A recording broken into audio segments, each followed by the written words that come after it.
Hi, I'm Dorothy Gable, author of Dementia Caregiving from a Biblical Perspective, and this is a Biblical Dementia Caregiving channel.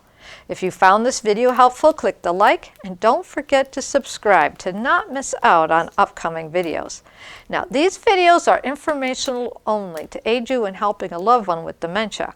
If your loved one is experiencing cognitive difficulties, see a doctor.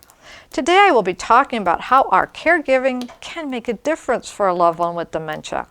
I will begin with the opening paragraphs from Chapter 4 of my book, Dementia Caregiving from a Biblical Perspective.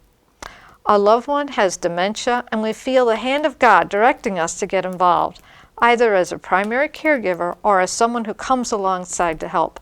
Can we make a difference? Current dementia medications may minimize the symptoms and prolong functionality, but they cannot stop the disease's progression. Additionally, loving, nurturing care has been proven to help stabilize or slow the decline. Andrew Sixsmith and his colleagues in Britain discovered some stabilization or even improvement of cognitive functions, along with slower rates of decline in loved ones with nurturing as opposed to standard nursing home care. Sixsmith's 1993 study uncovered the essential element of humanity, the need to be loved and in community with others. These researchers called it remitting. This does not refer to restoring to past levels, but capitalizing on existing capabilities.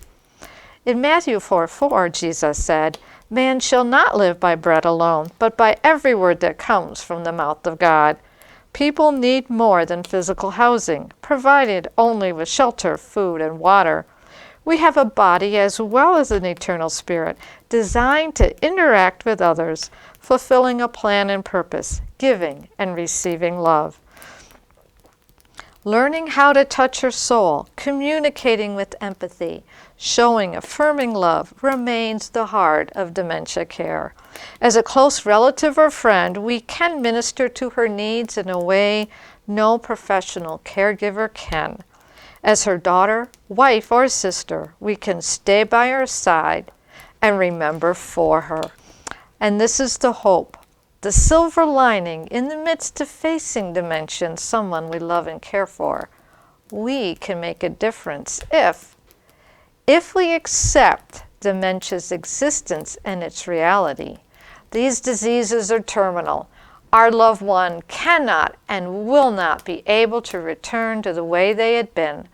A spouse may desire to extend and receive our love as they had, but often will be prevented due to the damage to their brain. If we learn about the disease's progression and ways to cope through online research, hearing from other caregivers and support groups, reading books by caregivers for caregivers, such as my book, Dementia Caregiving from a Biblical Perspective. If we develop our own caregiving strategies for our loved one, as they are unique, their symptoms will be unique, and the sometimes simple solutions can be ours to find and put in place. Why is this last step so difficult?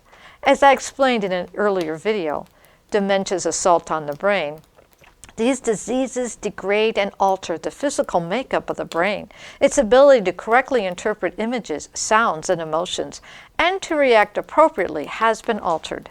This is the reason for the puzzling behaviors. For some, the disorientation will make it seem as if our loved one is living in a different reality, but they still need to function in this world.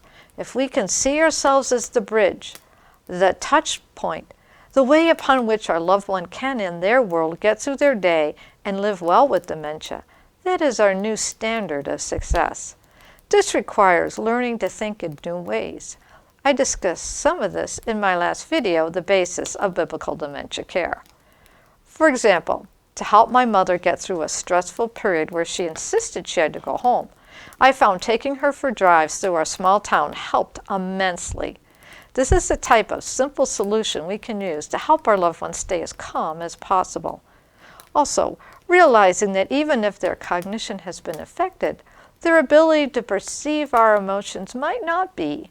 If we can remember to not take insults or accusations personally and remain calm, we will be better able to calm the situation. If we look to the Lord for wisdom, would He not provide? He called us to walk alongside our loved one with dementia and will bring the solutions if we search for them. Remember, our loving, nurturing care can have a tremendous impact on extending our loved one's ability to function. Here is just one example. With the help of friends and family, after Glenn Campbell's Alzheimer's diagnosis, he published 2 new albums and completed a 151 worldwide tour. The care of close family enabled him to be all he could be each day. This points to the last transition we must make, to adjust our goals and expectations of what success looks like. For me, my daily plan was to enable my mom to be and do all that she could do that day at her current level, to help her live well with dementia for as long as the Lord kept her on this earth. To take up the goal of helping our loved one is a challenge you can face by staying close to God, looking for information and resources, finding caregiving partners, determining in your heart that we will not abandon our loved one during the ultimate challenge of their lives. Later videos will look at the difficulties, obstacles, and rewards of each stage, early, middle, and late. For more information, read my book, Dementia Caregiving from a Biblical Perspective, your guide for the journey. Available at Amazon, Barnes & Noble, Books A Million, ChristianBooks.com, and Westbound Press. Thanks for watching. I have a Facebook page with the same name, Biblical Dementia Care. These videos made possible thanks to my videographer and producer, my husband, Ralph Gable, creator of Electronics for the Inquisitive Experimenter.